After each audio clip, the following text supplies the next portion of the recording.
Sous la présidence du chef de l'État, M. Patrice Talon, le Conseil des ministres s'est réuni ce mercredi 25 septembre 2024 et a débouché sur les décisions que voici.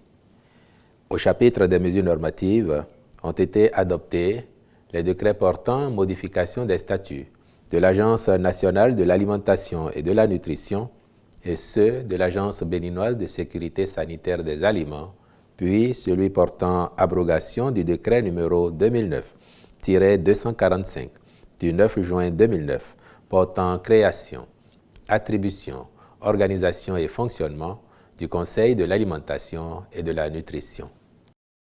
Au chapitre des communications, en point 1, contractualisation pour l'élaboration du schéma directeur d'aménagement et de gestion des eaux du bassin du Monokoufo et pour l'actualisation du schéma directeur d'aménagement et de gestion des eaux du bassin de Lomé. Des 4 ensembles hydrographiques catégorisés dans notre pays, seul celui de Lomé dispose d'un schéma directeur finalisé en 2013 et adopté en 2015, soit depuis une dizaine d'années. Il est donc opportun qu'il soit actualisé en vue de la prise en compte des nouvelles orientations intervenues dans le cadre de la gestion concertée des ressources en eau. Par ailleurs, à ce jour, celui du Monokoufo et la portion béninoise du bassin du fleuve Niger n'en disposent pas.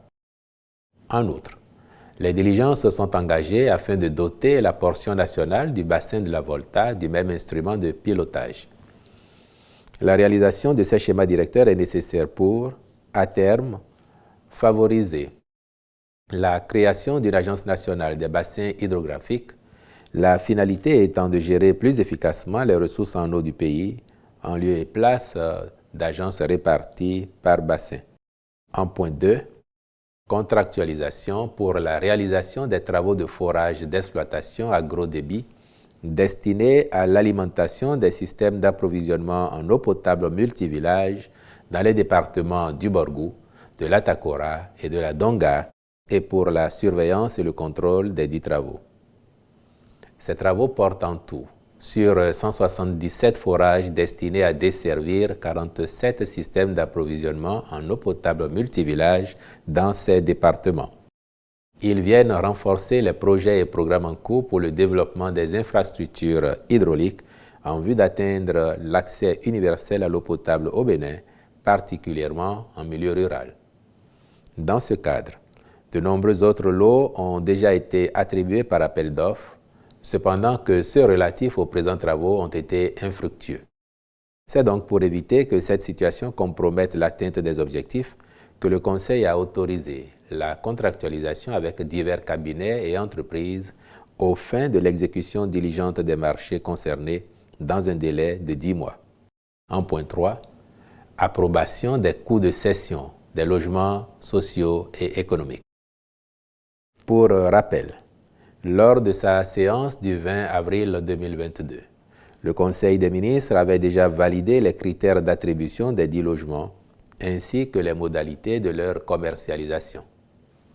Celles-ci ont, depuis lors, fait l'objet des diligences requises pour stabiliser les coûts de cession. Leur approbation est entérinée par le Conseil en vue du démarrage des opérations de cession dès le dernier trimestre 2024, sous la conduite du ministre du Cadre de vie et des Transports chargé du développement durable.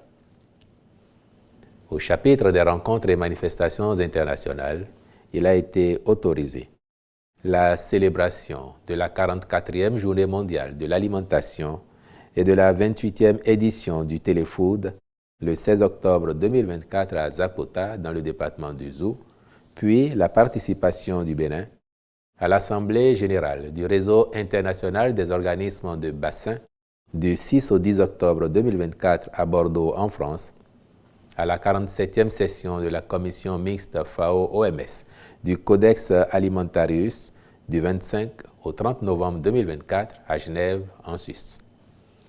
Au chapitre des mesures individuelles, enfin, les nominations ci-après ont été prononcées. À la présidence de la République, chef du cabinet du Haut-Commissaire à la prévention de la corruption, M. Wassi Gafarou. secrétaire général du Haut Commissariat à la prévention de la corruption, M. Olivier Charles Atindeou, je vous remercie.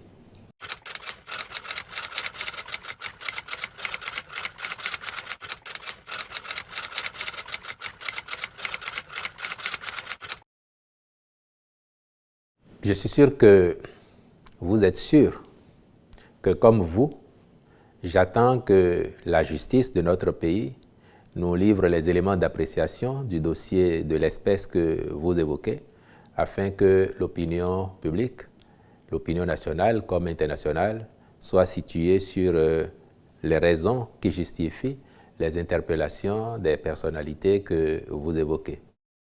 Vous parlez de procédures, je ne suis pas qualifié pour les apprécier, mais je sais que s'il y a des incidents de procédure, cela se plaide devant les tribunaux et je voudrais que nous fassions tous confiance à la justice de notre pays pour nous situer et pour demain, le cas échéant, connaître d'un procès relativement à la matière dont vous parlez.